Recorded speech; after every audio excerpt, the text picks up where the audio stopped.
Bien, buen día. Pues iniciamos la transmisión a través de SICOM, el canal de las y los poblanos, en este tema de salud para todos y que hoy trataremos algo muy importante que es el efecto rebote de las dietas. Contamos con la presencia de la nutrióloga y diabetóloga doctora María del Carmen Jiménez, quien nos hará favor de desarrollar este interesante tema, pero antes vamos a una interesante cápsula informativa.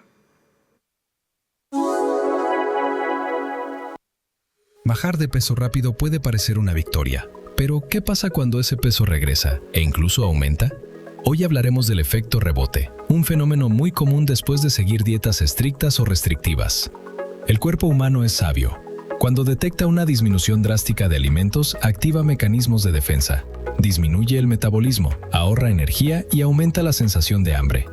Esto significa que, aunque logres perder peso rápidamente, tu cuerpo se prepara para recuperarlo, y muchas veces con mayor facilidad. Además, muchas dietas eliminan grupos completos de alimentos, lo que puede generar ansiedad, antojos y una relación poco saludable con la comida. El resultado, ciclos repetitivos de pérdida y aumento de peso, que afectan no solo el cuerpo, sino también la salud emocional. El problema no es la falta de voluntad, es el enfoque.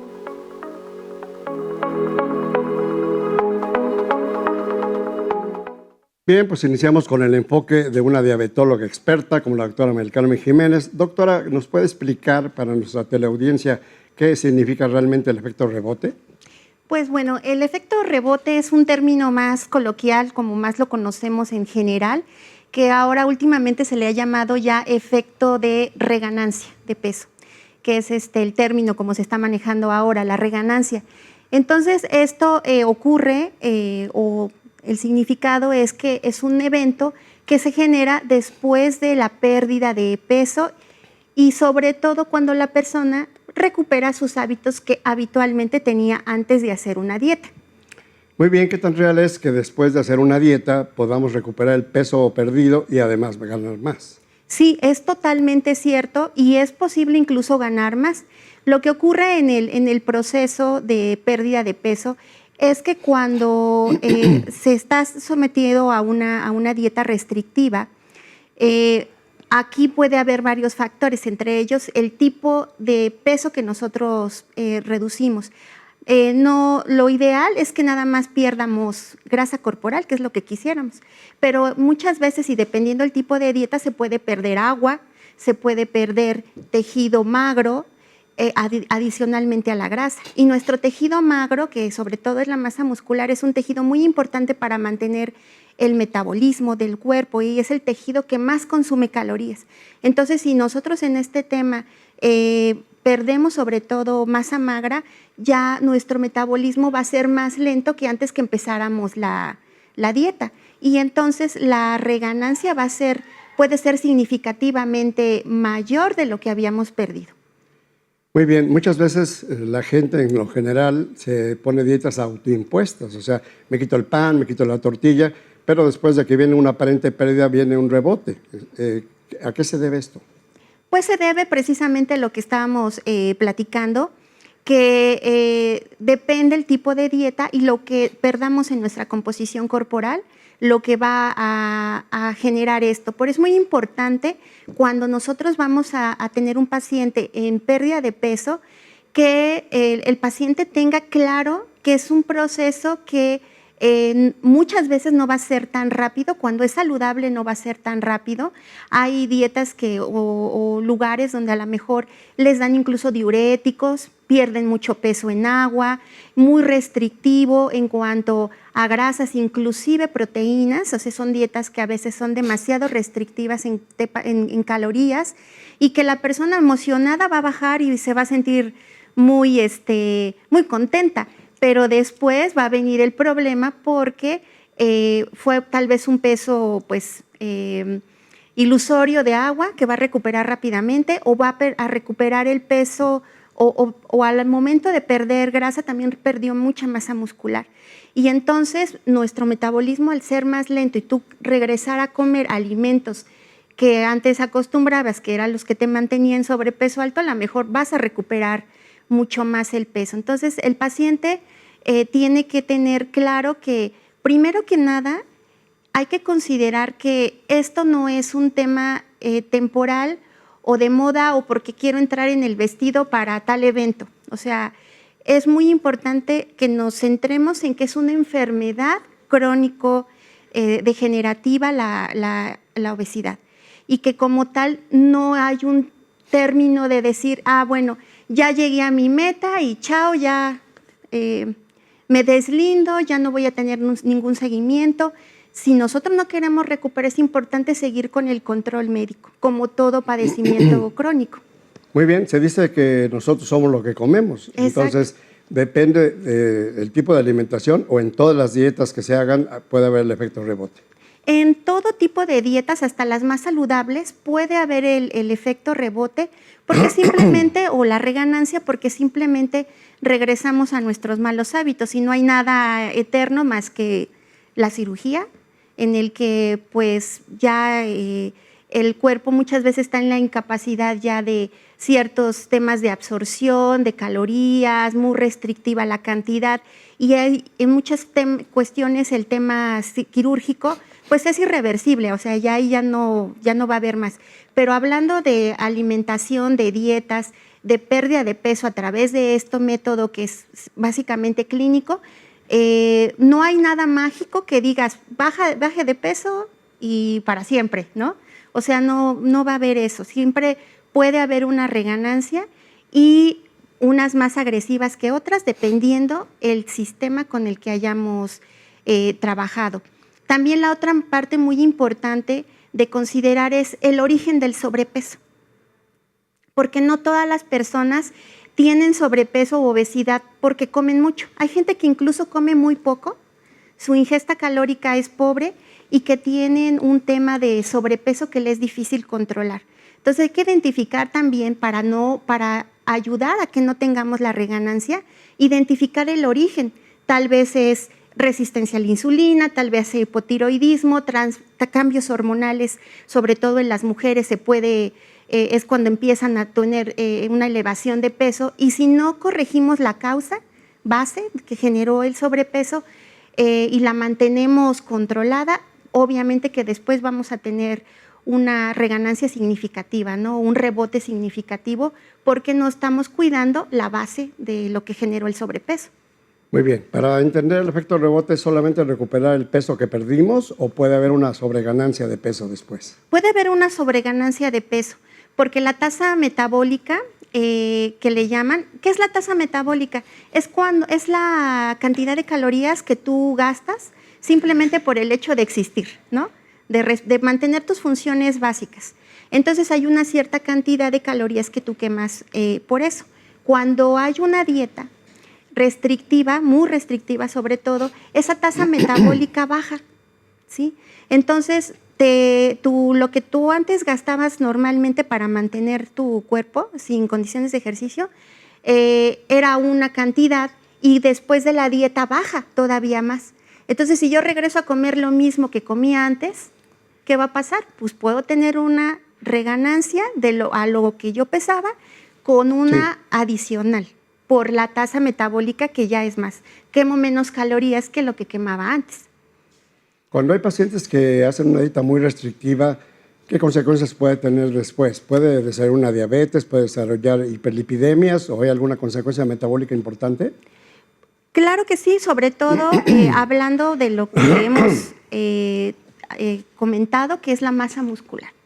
El tejido magro es algo muy importante en todo momento, para todo padecimiento, y poniendo como ejemplo ahora sí que de los problemas más grandes que tenemos en México, que es la diabetes, ¿no? El tejido muscular es el tejido que más consume calorías, que más quema glucosa, y que es un tejido que yo debo de cuidar, de conservar cuando estamos dando una dieta. Entonces, si nosotros estamos en un plan de pérdida de peso, debemos de cuidar la composición corporal, que nuestro paciente, dentro de todo lo que perdió, no pierda la masa muscular, porque es lo que posteriormente va a ayudar a que no haya una reganancia tan significativa, que va a haber, independientemente que sea muy buena o no, o saludable o no la dieta, puede haber una reganancia. Por eso hay un tema como de unos 4 o 5 meses posteriores en el que el paciente tenemos que cuidar porque va a haber un efecto como de readaptación. El cuerpo está preparado para no perder. O sea, muchos conservamos nuestros genes del paleolítico, cuando el hombre vivía de la cacería a la recolección, había que esperar a que pasara el mamut, ¿no?, para comer, y entonces estamos preparados para la supervivencia. Tenemos un hígado que es súper eficiente en fabricar glucosa en condiciones de ayuno, ¿sí?, que es a lo que me comentan, sí puede tener ese tema para posteriormente desarrollar una diabetes, y tenemos un cuerpo que no está, que está preparado para sobrevivir, y ponerte en una dieta restrictiva lanza señales metabólicas y hormonales de, oye, estamos en peligro, hay que recuperar, ¿no? Hay que mantener a este ser vivo, ¿no? Entonces es una cuestión natural. Ok, muy bien. Vamos a continuar con este interesante tema con la doctora María del Carmen Jiménez, pero vamos a una pequeña pausa.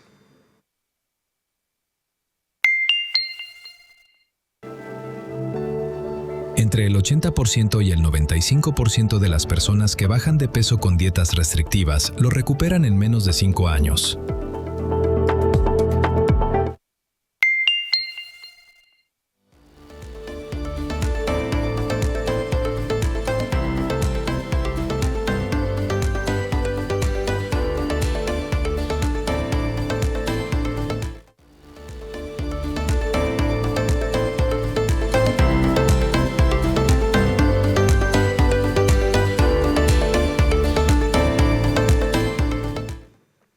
Continuamos con nuestra invitada del día de hoy, la doctora María del Carmen Jiménez, diabetóloga, y ya nos empezaron a llegar preguntas de nuestro público. Doctora, dice, ¿por qué parece que las dietas milagro funcionan más rápido?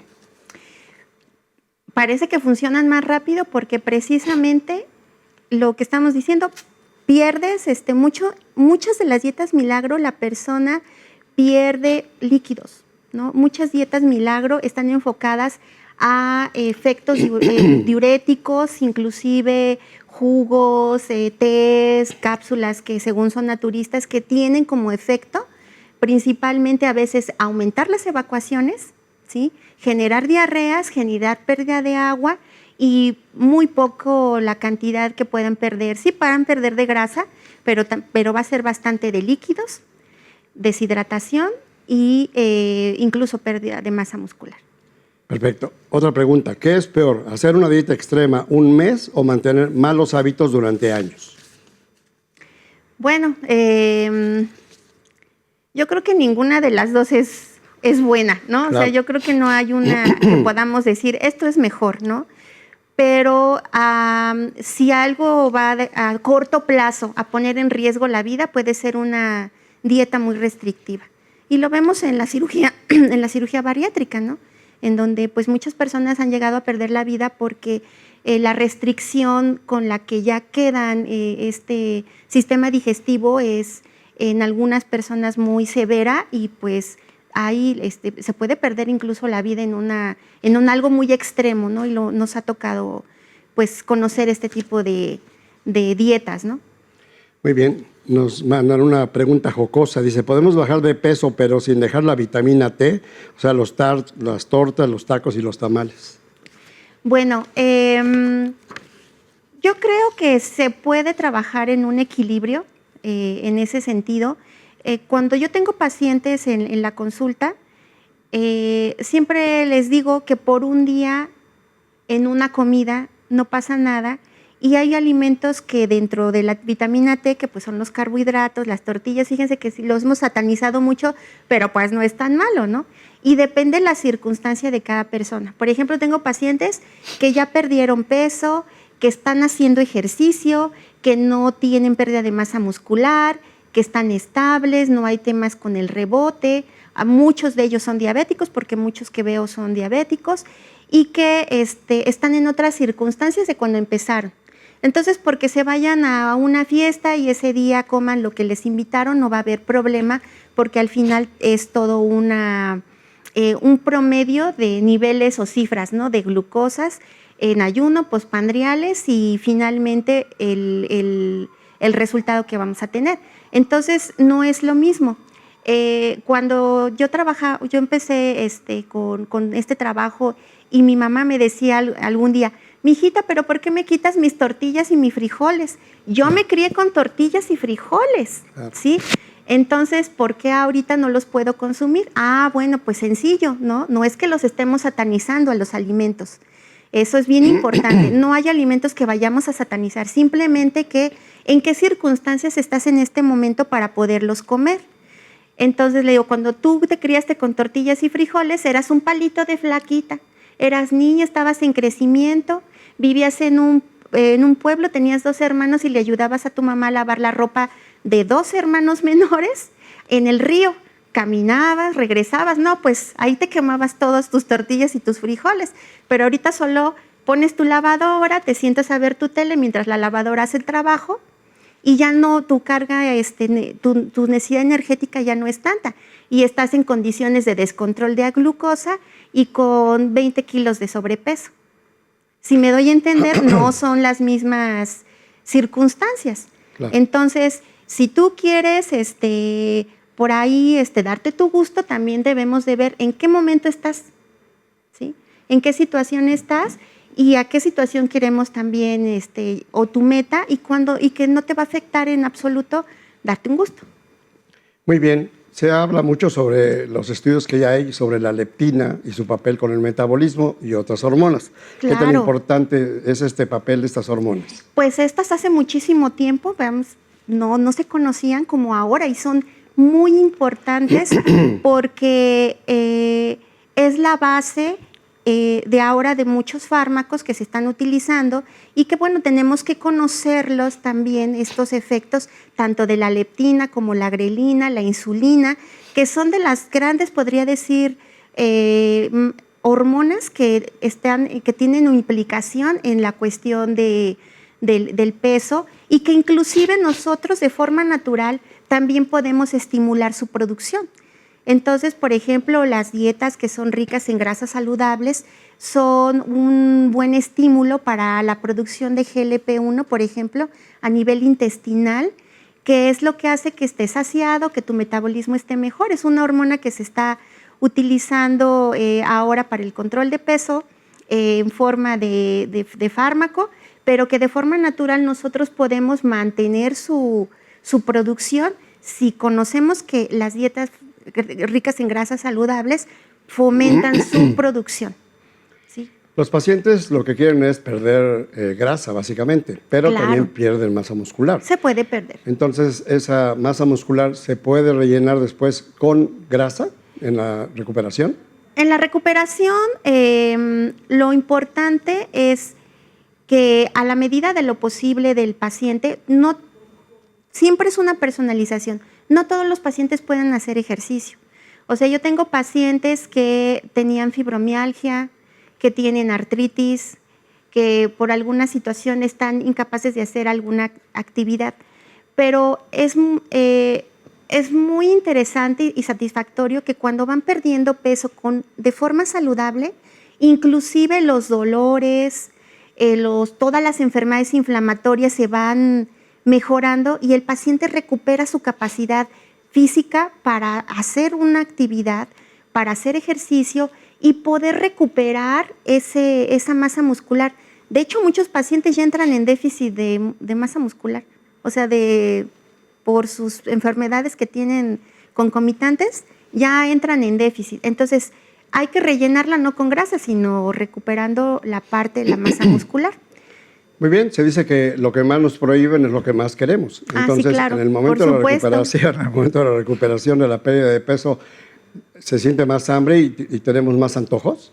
Sí, definitivamente. Hasta por efecto del sistema nervioso. Hay que hacer notar que el tema de la obesidad es un tema que requiere un tratamiento integral. O sea, ¿qué significa? Que tenemos incluso que identificar si hay temas emocionales al respecto de la comida. Porque muchos tenemos esta situación, incluso temas sociales. Porque sí o no, cuando tú vas a algún lugar y te ofrecen algo y tú lo rechazas porque no lo puedes comer, estás a dieta, te dicen que lo toman como una ofensa, ¿no? En algunos lugares, ¿no? Lo toman como pacientes que me dicen, es que me dicen que soy bien payaso, que ya me volví muy selectivo, que ya no quiero aceptar nada. Entonces, hasta temas sociales, ¿no? Entonces, yo creo que tenemos que aprender a respetar cuando las personas nos dicen no puedo comerlo, porque somos también insistentes. Muchas veces el afecto se muestra a través de la comida, ¿sí? Y los premios también. Entonces, tenemos que empezar también a identificar eso y poderlo apoyar al paciente en ese sentido. Muy bien, independientemente del factor salud que mucha gente persigue o del factor de imagen social porque quiere estar en una buena figura, hay restricción que muchas veces la gente se pone de carbohidratos, por ejemplo, pero nuestro cuerpo necesita de todo. Entonces, ¿cómo elegir una dieta adecuada? En el caso del nutriólogo, ¿qué es lo que hace cuando llega un paciente? Bueno, lo que se hace cuando llega un paciente es tomar todo lo que son sus datos generales, antecedentes, hacer una historia clínica donde sepamos qué antecedentes tiene, si tiene algún padecimiento en el momento, y hacer toda la medición antropométrica, peso, porcentaje de grasa, plicometría, para determinar muy cercanamente el porcentaje de grasa, de músculo, de agua, hidratación en el paciente y poder diseñar un plan que se adapte a sus necesidades y también a sus circunstancias.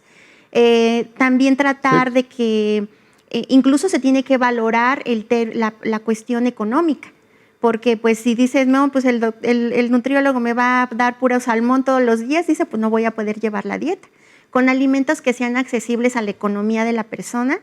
Y la restricción un poco en tema de los carbohidratos o grasas, etcétera, va a estar determinada también por su actividad, por su padecimiento, si tiene de base, y toda esta medición que ya hicimos.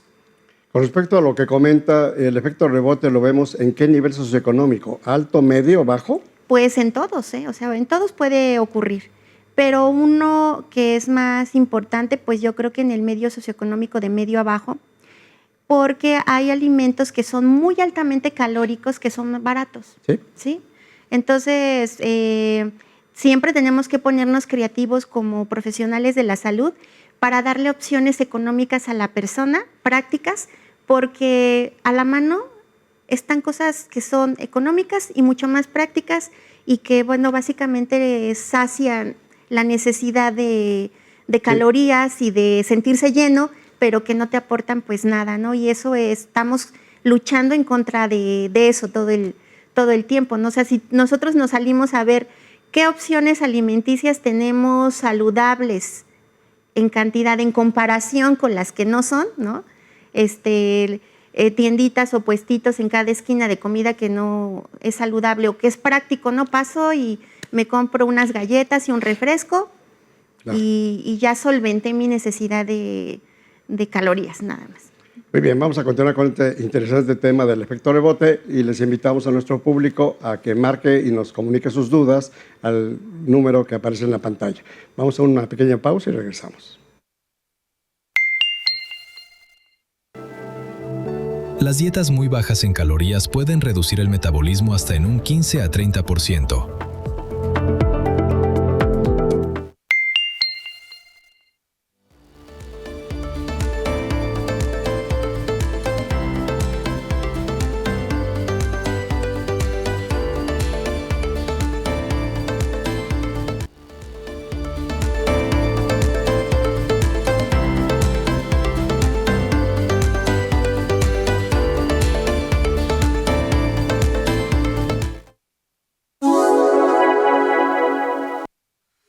El efecto rebote no es inevitable. Se puede prevenir con cambios reales y sostenibles. La clave no está en dejar de comer, sino en aprender a comer mejor. Una alimentación equilibrada incluye todos los grupos de alimentos en porciones adecuadas: frutas, verduras, proteínas, cereales integrales y grasas saludables. Evita las dietas milagro. En su lugar, busca orientación profesional con nutriólogos o personal de salud. Además, come de forma regular, sin saltarte comidas. Mantente hidratado. Realiza actividad física de manera constante. Duerme bien. El descanso también regula el apetito. Recuerda, bajar de peso de forma gradual permite que el cuerpo se adapte sin activar mecanismos de defensa extremos. La salud no se logra en días, se construye todos los días. Más que una dieta, necesitas un estilo de vida.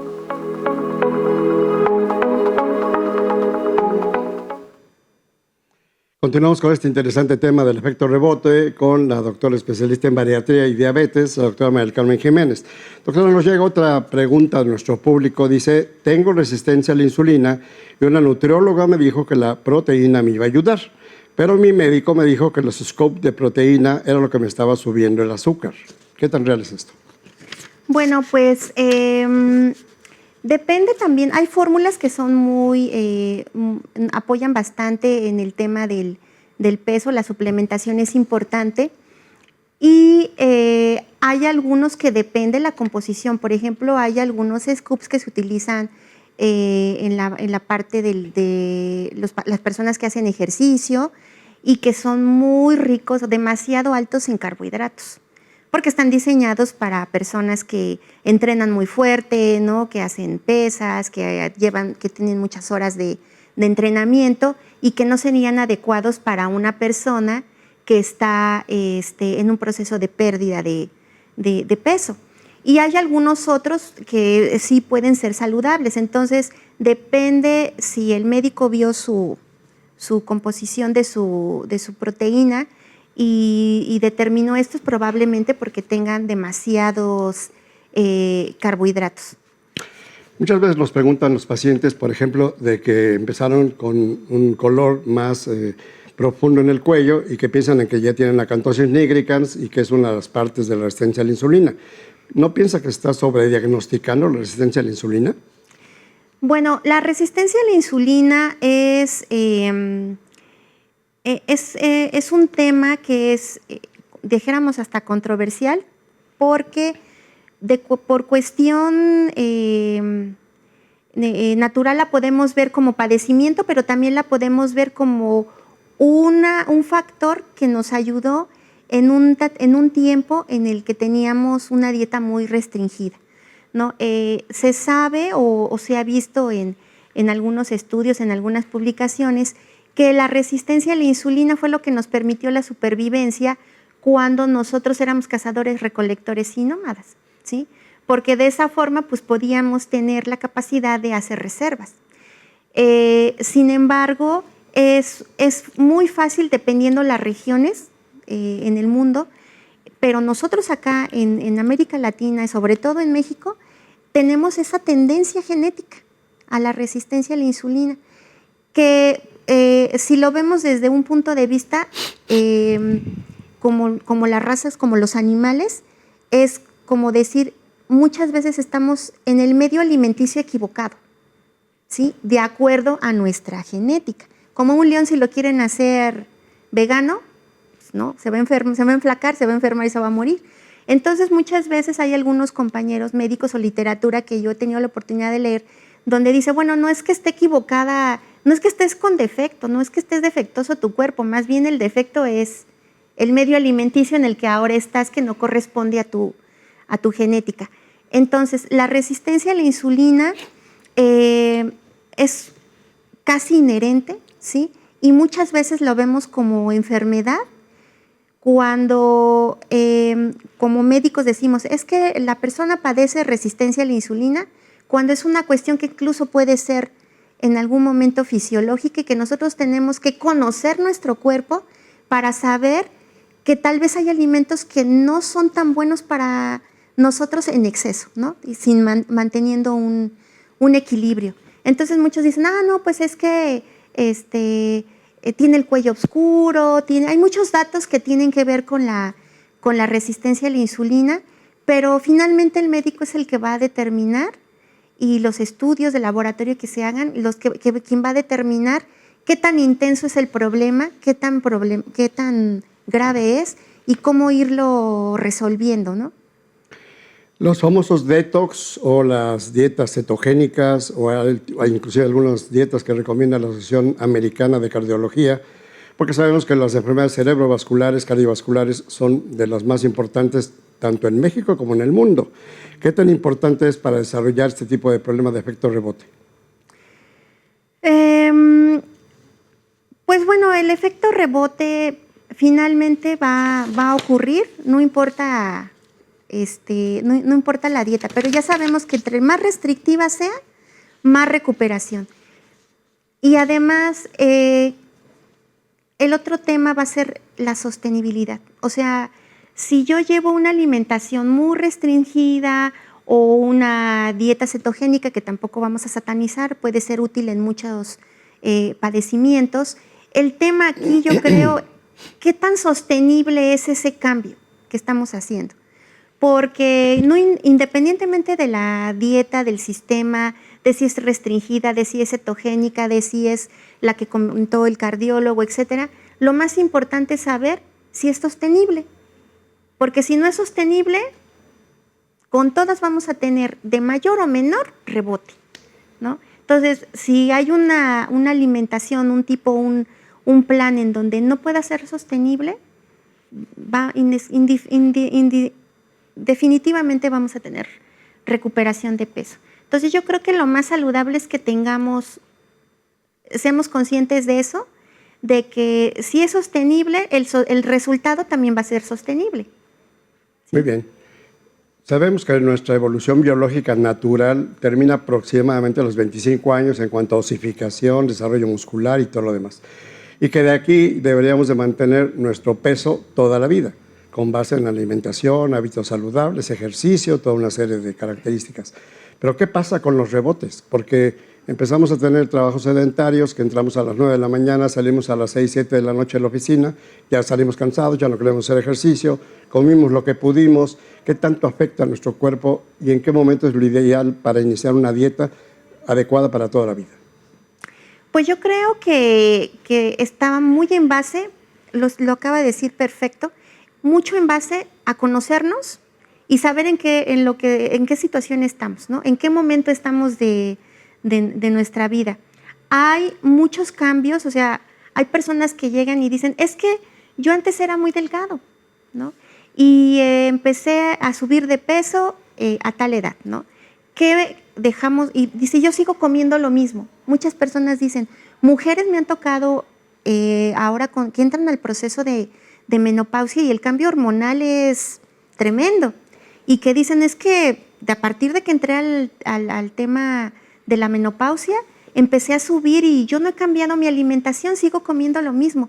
Pero hay muchas situaciones médicas y de vida, ¿no?, que hacen que tu cuerpo cambie, que tus hormonas cambien, que tu actividad física sea menor y que entonces la alimentación la mantenemos siempre igual y que no puede ser así. Tenemos que identificar esta situación y ir con un profesional para ponerle una solución, ¿no? Se ha dicho que aunado al problema de no mantener el peso, hay de fondo un problema emocional, que hay gente que cuando se desespera o se angustia o se deprime, come de más o come de menos. Y puede llegar a la anorexia nervosa o puede llegar a la obesidad, ¿no? ¿Qué tan importante es el factor emocional? Es muy importante porque si no lo identificamos, hay personas que por estrés, por ejemplo, si están tranquilos pueden mantener una alimentación bien equilibrada, llevar el plan, ser estrictos, ser disciplinados, pero en cuanto viene el efecto de angustia, de estrés, de todo eso, se prende el cerebro primitivo. Y el cerebro primitivo para eso es, para sobrevivir. Y entonces lo que vas a hacer es tener ganas de comer, ¿no?, de supervivir, de calorías momentáneas, de energía, para poder superar ese proceso de estrés. Pero ahora ya no salimos corriendo porque nos salió un dientes de sable, ¿no?, y por eso nos estresamos. Ahora el estrés es totalmente en reposo. Claro. Mucha gente que trabaja en oficina durante muchas horas acostumbra a comer comida chatarra, solamente para quitar el apetito de momento, ¿no? Pero a la larga esto obviamente tiene consecuencias. ¿Qué les diría a este tipo de pacientes? Pues lo que les puedo comentar es que sí es muy importante que podamos tener conciencia de esto y a veces es muy práctico la comida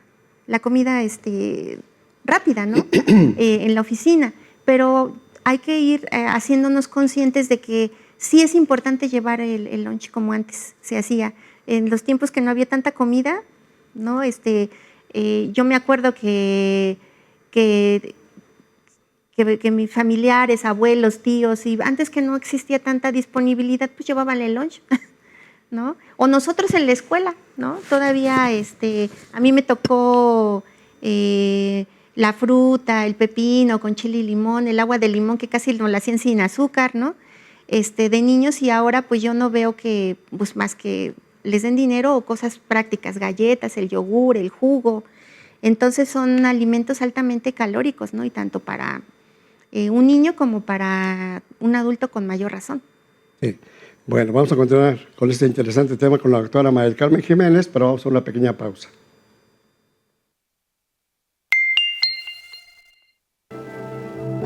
Restringir alimentos aumenta la producción de grelina, la hormona del hambre.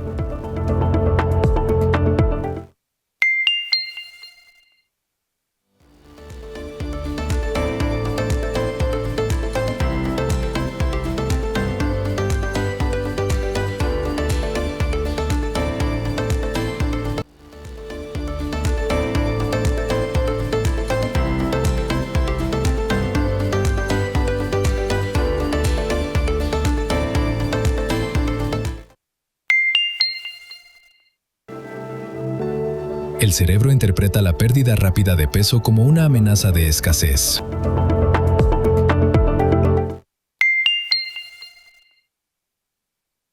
Bien, le agradecemos a nuestra teleaudiencia que continúe con nosotros con este interesante tema. Doctora, nos llegan otras preguntas de nuestro público. Doctora, hablando de los azúcares que pueden ayudarnos a subir, ¿qué hay de los alimentos que dicen cero, pero que en realidad tienen edulcorantes artificiales? ¿Esos son peores que el azúcar? Pues sobre todo estamos hablando también de las implicaciones emocionales de los alimentos. Entonces, cuando una persona va quitando algunos alimentos que no son tan saludables, como entre ellos pues los azúcares, se va como que va readaptándose nuestro cerebro a los sabores, y de veras que a veces ya no toleramos cosas dulces cuando las llegamos a consumir. Entonces, cuando abusamos de los edulcorantes que son sin calorías o bajos en calorías, lo que va a pasar es que como que no terminamos de reeducarnos, y entonces tenemos que tener un proceso de reeducación. No que nunca se puedan consumir, pero sí es importante que tratemos desde el punto de vista emocional quitarnos esa dependencia a lo dulce, y lo va a lograr. Así tengo pacientes que dicen, es que ya no tolero los sabores dulces. Ok, entonces, ¿las dietas keto pueden ayudar o es mejor intentar con otro tipo de dietas? Bueno, las dietas keto dentro de la profesión de nutrición son dietas que pueden ser indicadas en ciertos tipos de pacientes, pero todo es personalización. O sea, requiere de una evaluación para saber. Incluso hay personas en las que están indicadas. Inclusive hay algunos manuales, por ejemplo, en temas neurológicos que son útiles. Incluso en niños hay manuales de pediatría de dietas cetogénicas para el trastorno de epilepsia o crisis convulsivas en los niños cuando son refractarias a medicamentos o a fármacos. Entonces está indicada específicamente. Entonces, quien lo va a determinar pues es tu profesional, ¿no? Si es adecuado para ti ese tipo de dieta o no. Muy bien. Y una última pregunta. Nos dice, mi hija no come nada de origen animal, solamente verduras, semillas, frutas y algunas verduras, ¿no? Y algunas cosas de soya, pero ya la dejó que por cuestiones de salud. ¿Realmente esto le puede afectar? Bueno, hay algunos alimentos de origen animal que son indispensables, por ejemplo, para obtener la vitamina B12. Por ejemplo, que no los vamos a encontrar tan fácilmente en el mundo vegetal. Ahí tiene que tener también una asesoría de un buen nutriólogo que le diga si la combinación que está haciendo de alimentos es adecuada para tener los nutrientes, los aminoácidos necesarios para que se mantenga saludable. Muy bien, hemos cambiado en mucho con la generación actual de los millennials y la generación Y, Z y todas las demás nuevas que hay, en que todo lo quieren rápido y todo lo quieren instantáneo. Sí. Entonces se ha perdido el sentido de la comida lenta que cocinaban nuestras madres, abuelas, de la sopa, el guisado, el postre inclusive, el agua de sabor. Y ahorita lo cambian por una pizza, una hamburguesa, un hot dog y un refresco. Entonces, ¿qué tan letal es esto para el efecto de rebote? Pues la verdad me toca un tema triste realmente porque tengo muchos pacientes jóvenes de 17 a 22, 23 años, que yo me dedico a la diabetes, que llegan ya con hemoglobinas glucosiladas de 12, que es muy alto, y que representan un promedio de azúcar de arriba de 500 ¿Su de tope glucosa. de hemoglobina cuál es? El tope de hemoglobina, bueno, lo ideal es 5.7 de hemoglobina glucosilada, que es como el grado de endulzamiento, por así decirlo, para que se entienda, de que tienen nuestros tejidos ¿Y de corporales. glucosa sérica? Y la glucosa sérica en ayunas debe de ser de menos de 100 y son pacientitos que están manejando niveles de 500. Entonces, pues el tema no debe ser moda, el tema debe de ser finalmente salud, ¿no? Entonces, este cambio en la alimentación, el tener acceso rápido a una pizza, a la hamburguesa, a esto, está generando que tengamos padecimientos que se le presentaban antes arriba de los 50 años, que los estemos teniendo en jóvenes de 17 años o menos. Entonces, de hecho, tengo pacientes que afortunadamente han llevado el plan con mucho éxito y de recuperarse en menos de 6 meses, pero hay pacientes que no, o sea, hay pacientes que fueron a 1 o 2 consultas y que después te enteras que ya fallecieron. O sea, sí, por eso es un tema que es triste para mí, porque hay pacientes que he sabido de esta situación y que me escribe la mamita, ¿no? Ay, es que mi hijo no se quiso, no quiso cambiar, no quiso modificar, ya no fue a la consulta, ¿no? Incluso ahí puede haber problemas emocionales, ¿no? Entonces, sí es muy importante que no estamos hablando de modas, estamos hablando de salud y pues nosotros somos los papás, somos los responsables también, ¿no? De qué estamos, qué tipo de educación alimenticia estamos inculcando también a nuestros hijos, porque también nosotros mismos lo fomentamos, ¿no? Todo es premio a, bueno, pues si tienes buenas calificaciones, si cumples con esto, no, pues el fin de semana el premio es, vamos a la pizzería, ¿no? O vamos a las hamburguesas, o vamos a tal cosa. Entonces debemos de ir como haciéndonos conscientes de que no debe de ser esto. Yo me dedico a esto básicamente porque yo fui una niña que siempre tuvo sobrepeso, ¿no? Y que batalló durante la facultad, tal vez estuve más o menos bien, pero era una alimentación muy restrictiva y cuando llegué a mi servicio social, en un año subí 20 kilos, ¿sí? Comiendo lo mismo que comía la chica que me ayudaba en la limpieza de la clínica. Y de ahí fue el interés de tener. Yo llegué a pesar hasta 110 kilogramos. Bien. ¿Sí? Y me sé todas las dietas y me sé todas las de los detox, las de no comer, las de comer, hasta que entré en ese tema de necesito prepararme más profesionalmente. Los médicos no estamos tan preparados porque consideran que no, los programas de estudios que no es nuestra área, que es del nutriólogo, pero sabemos muy poco muchas veces de nutrición. Si no sabemos, hay que apoyarnos del nutriólogo y hay que conectarnos en ese sentido. Y para mí fue el interés de aprender y de poder revertirlo. Y ha habido temporadas en mi vida en el que me ha sido más costoso mantener el peso que ahora tengo de 73 kilos, ¿no? ¿Por qué? Por los cambios hormonales, por la menopausia, Sin embargo, pues jamás he regresado a los 110 kilos. Qué bueno. Doctora, con respecto al punto de vista de que hay gente que dice no tengo fuerza de voluntad o no tengo tiempo para llevar una dieta, se me hace más fácil someterme a una cirugía de bypass o una manga o algún tipo de cirugía bariátrica, inclusive la colocación de balón intragástrico. ¿Qué piensa usted de las cirugías bariátricas, doctora? Pues en algunos tienen indicaciones muy precisas, ¿no? En cierto nivel de sobrepeso, que ya es peor que la persona se mantenga con el sobrepeso a que tenga una cirugía. siempre hay algo que llamamos en medicina riesgo-beneficio, ¿no? Y muchas veces ya el nivel de sobrepeso que tiene la persona supera el riesgo de que se someta a una cirugía. Sin embargo, en todos estos casos, quien se va a someter a una cirugía va a acudir con un cirujano bariatra, va a tener que saber que el hecho de cambiar los hábitos, de pasar por el tema de preparación psicológica, de cambio en la comida, de tener instrucciones de cómo va a comer, todas esas cosas de todo mundo van a cambiar. Eso lo va a hacer el cirujano bariatra, lo va a pasar a psicología, lo va a pasar con el nutriólogo, lo va a pasar con el internista, porque no hay nada que sustituya esa parte. O sea, sí tenemos que hacer cambios, definitivamente, con cirugía o no. Muchísimas gracias, doctora. Pues le agradecemos mucho su visita para esta entrevista, para desarrollar este interesante tema. Es la doctora María del Carmen Jiménez, especialista en diabetes, bariatría. Muchas gracias a todos, nuestro teleauditorio, y recuerden, no se automediquen, acudan a su médico de confianza. Gracias. Gracias.